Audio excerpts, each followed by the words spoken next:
Hello guys, welcome to the third stanza of the poem A Psalm of Life. According to the poet, neither enjoyment nor sorrow is the destined end or way of life.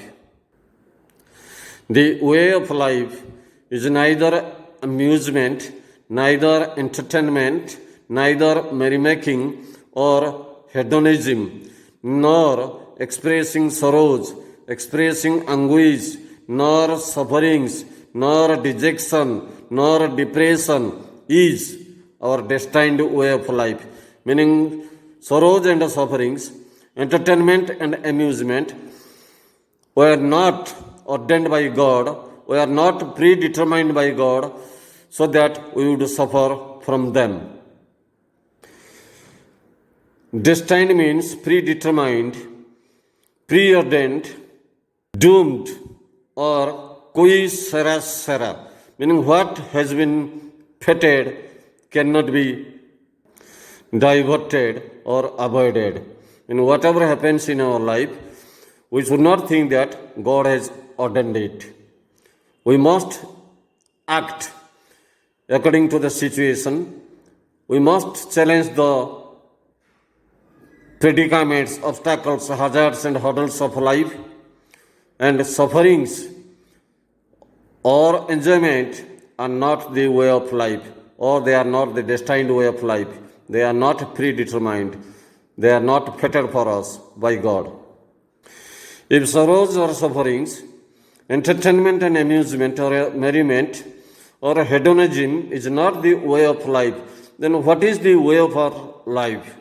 According to the poet, the end of our life, the objective of our life, the target of our life is to be active, to remain agile, to remain vigorous, to remain nimble, to remain animated, to have prowess, to have strength of mind, to remain agile, to have potentiality of mind, to be kinetic, not to be static, to be duty bound and to be sincere, and to have undaunted courage and spirit, that each tomorrow finds us further than today. So that means because each tomorrow finds us further than today means every day we are approaching towards death. Death is drawing nearer. We are gradually coming closer and closer to death. Our lifespan is decreasing. Our lifespan is getting reduced. Our lifetime is vanishing. Our lifetime is dwindling. So each tomorrow, that is every day, day by day, we are approaching towards grave, that is death. And therefore, we should remain active, energetic, vivacious, spry, buoyant. We should remain boisterous, animated, spirited during the limited span of a kinetic life is productive, and a static or stable life is destructive. So during the limited span of life, during the limited time of life, we must be dutiful, sincere in our duty, and we must be active, energetic, vigorous, and vivacious. It means that what has been fated cannot be blotted. This is a wrong idea, and the poet is not ready to accept, to admit this wrong ideal of life. Some people say it, that what is written in our fate, it cannot be diverted, it cannot be blotted, it cannot be erased. But the poet is of a positive mind, and he summarily rejects this wrong idea of life. What has been fated cannot be blotted. Nothing has been fated in our life, because our life, our deeds, our activities determine the color of life, determine the brightness of our life. So we should not believe that enjoyment or sorrows are the way of life, are the end of life. We have to be active and mold our life accordingly. The poet doesn't look into the dark side of life, he looks into the bright side of life. So the dark side of life hides everything, conceals everything, makes everything hidden, but the bright side of life brings you illumination of so many possibilities, so many ideals, so many opportunities that you can make your life fruitful or fruitfulness. I would like to remind you another noun phrase, that is fleeting time. Here the figure of speech or the poetic device is called a personification, because fleeting is the nature of a human being, and this nature, this quality has been attributed to the time, which is an inanimate object. So therefore the fleeting time is an example of a personification. Each tomorrow finds us further than today. That means our age is increasing, whereas our lifespan is decreasing. That means we are approaching death, and death is a must. Death is the single invention of life. Nobody can avoid it. It is inevitable. So during the limited span of our life, we must do something noble, great, and sublime, so that our life can be successful and fruitful, and our name can remain indelible in the golden pages of the history of our life. Now let us move into this third stanza. Art is long and time is fleeting, and our hearts, though stout and brave, still like muffled drums are beating the funeral marches to the grave. The poet says, art is long. Art means here knowledge, wisdom, learning, or art is that which we create to be permanently beautiful. Art is something that provides permanent pleasure. It has no death. It is not subject to death. It is deathless. It is immortal. The corroding effect of time doesn't have any destructive impact on it. So art is long.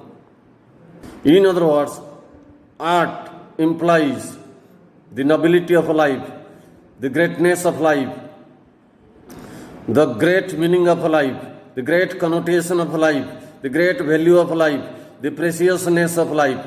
So we must create something good, something great, something noble during the limited span of life, and so that we can create a long impression in the history of time. Time is fleeting, and time is of escaping nature. Time is passing away with its minutes, seconds, days, months, and years, and it is ever vanishing. During the passage of time, it destroys, it kills, it corrodes everything that is mundane or that is physical. But time has no impact, time has no influence. Time cannot kill the immortal art. So during the fleeting passage of our time, we should create noble things or great things in life, which should inspire, which should encourage, which should provide mental strength to others. In our hearts, though stout and brave, we have stout and brave hearts. We have robust hearts. We have strong hearts. And our hearts are vigorous, bold, and energetic.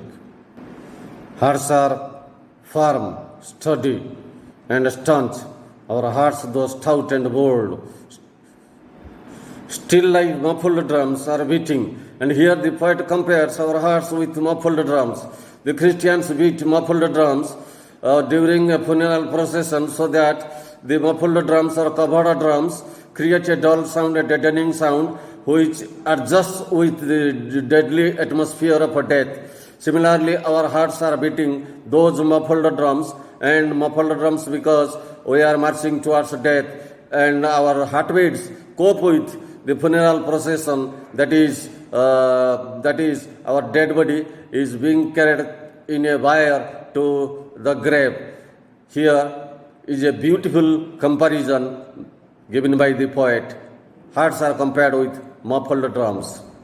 Since we are approaching death, our hearts are beating the muffled drums. The hearts are muffled because they are inside our body. So without our knowledge, without our consciousness, the heartbeats are considered to be the drum beats which are accompanying the funeral procession. That is, we are marching towards death. That is our dead body. That is, our body is being carried in a wire, in a stretcher towards the grave or death.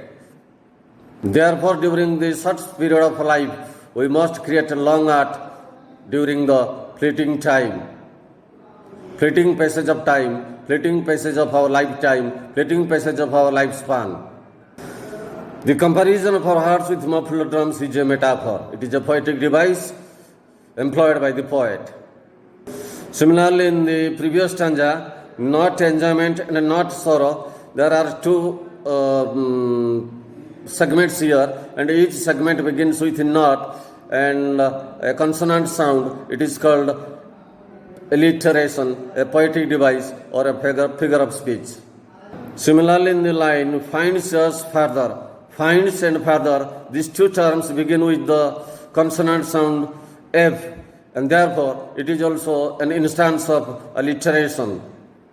And here I conclude the second and third stanza of the poem, A Psalm of Life. And if you like this channel, please share and subscribe it to your friends.